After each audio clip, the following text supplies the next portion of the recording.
प्रिय विद्यार्थियों, आज हम 9वीं कक्षा के गद्य भाग में यानी हिंदी में जो गद्य भाग है उसके दूसरे पाठ का अध्ययन करेंगे। पाठ का नाम है ल्हासा की ओर। ल्हासा बेटा तिब्बत में एक जगह का नाम है ना। ल्हासा की ओर पाठ का नाम है। इसके लेखक हैं राहुल सांकृत्यायन। अब मैं आपको बताता हूं कि इस पाठ को मैंने मुख्यतः 5 बिंदुओं में बांट लिया है ताकि मैं आपको कहानी की तरह आराम से समझा सकूं और बहुत सरल ढंग से आप इसको समझ सकें। सबसे पहला बिंदु है बेटा यात्रा वृतांत।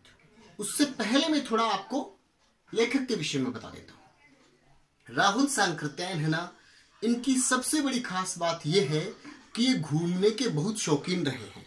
यानी ये अलग अलग देशों में और हमारे देश में भी अलग अलग स्थानों पर घूमते हुए रहते थे। तो एक बार जब ये ल्हासा गए तब जो यात्रा है उसमें इन्होंने क्या देखा, क्या समझा, उसके विषय में ये पाठ है।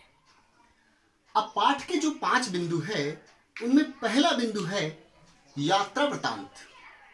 अब बेटा यात्रा वृतांत क्या होता है ये मैं आपको समझा देता हूं। पहले कभी कभी हम कहानी पढ़ते हैं।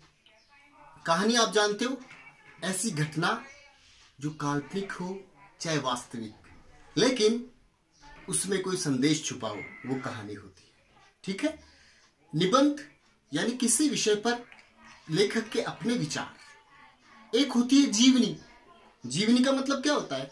किसी व्यक्ति के जीवन के बारे में लिख देना, जीवनी। एक होती है आत्मकथा, अपने जीवन के बारे में खुद के द्वारा ही लिखा जाए, उसे कहते हैं आत्मकथा। एक होता है रेखा चित्र, यानी किसी व्यक्ति, वस्तु या पशु पक्षी की इस तरह से चर्चा करना कि जैसे हमारे दिमाग में एक चित्र बन जाए। आपने 7वीं कक्षा में पाठ पढ़ा था नीलकंठ। मोर ऐसा था, उसकी गर्दन ऐसी थी, उसकी आंखें ऐसी थी, उसकी चाल ऐसी थी। महादेव वर्मा ने लिखा था, वो रेखा चित्र है। आज हम पढ़ रहे हैं यात्रा वृतांत, यानी कहीं पे कोई यात्रा की गई हो और उसकी चर्चा की जाए, उसे कहते हैं यात्रा वृतांत। तो यहाँ पर राहुल सांकृत्यायन ने अपना यात्रा वृतांत लिखा है ल्हासा के बारे में। ठीक है। सबसे पहली बात आप समझ गए यात्रा वृतांत। आगे ल्हासा जाने का रास्ता। बेटा ल्हासा जाने के लिए हमारे लेखक राहुल सांकृत्यायन को नेपाल से होते हुए तिब्बत जाना पड़ा, क्योंकि ल्हासा कहां पर है? तिब्बत में। ये रास्ता कैसा है बेटा? ये रास्ता बहुत सकरा है, पहाड़ियों के बीच में है, खतरनाक रास्ता है। व्यापार करने की वस्तुएं भी उधर से ही जाती हैं, सैनिक लोग भी उधर से ही जाते हैं, यानी यह एक आम रास्ता है।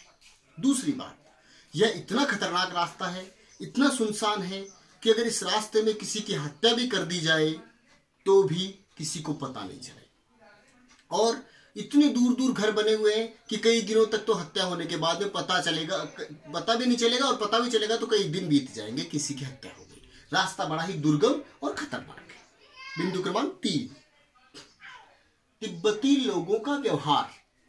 वहां के लोगों के विषय में लेखक ने बताया है कि बहुत ही अच्छे लोग हैं। कैसे?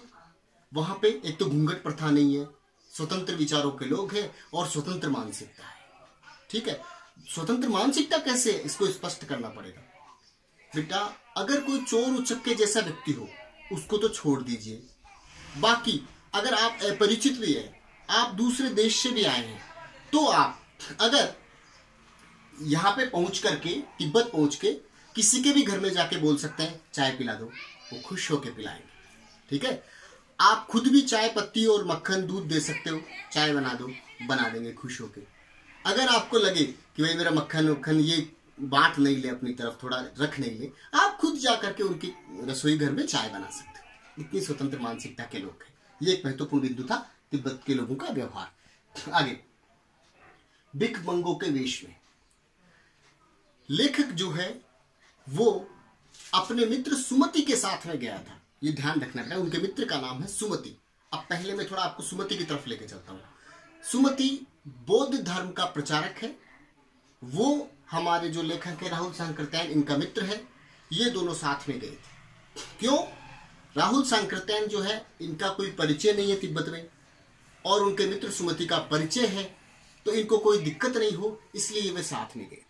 अब बात आती है भिखमंगों के वेश में क्यों गए थे? बेटा वहां पे अलग देश में गए थे, वहां पे कोई लूट नहीं ले, कोई मार नहीं दे, इसलिए वो इस प्रकार के वेश में गए थे, भिखमंगों के वेश में। और जब कभी भी कहीं ऐसा लगता कि कोई घटना घट सकती है तो ये भिखारी का वेश बना करके भीख मांगने लग जाते, ताकि इनको कोई दिक्कत नहीं हो। आगे जाने पर क्या हुआ बेटा, जो सुमति है उसके परिचय के लोग थे, इसलिए इनको बाद में दिक्कतें नहीं हुई थी। अब इसमें भी 2 बिंदु है। पहली यात्रा में दिक्कत नहीं हुई थी राहुल शंकरत्यायन को, क्योंकि इनका मित्र साथ था सुमति। दूसरी बार दिक्कत हुई थी, ये प्रश्न आ सकता है दूसरी बार दिक्कत क्यों हुई? क्योंकि सुमति साथ नहीं था, परिचय नहीं था लोगों से, इसलिए दूसरी बार दिक्कत हुई थी। अंतिम बिंदु, लोगों के हाथों में हथियार। आपके परीक्षा में प्रश्न आ सकता है कि तिब्बत के लोग हाथों में हथियार लेके क्यों घूमते हैं, लकड़ी डंडों की तरह हथियार लेके क्यों घूमते हैं?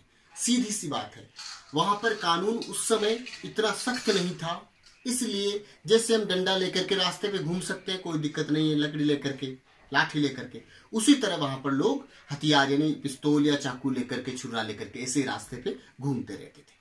ये मुख्य इसके 5 बिंदु थे। इस प्रकार से आप याद कर लेंगे, आपके लगभग सभी प्रश्न जो है इनके आधार पर हल हो सकते हैं। धन्यवाद।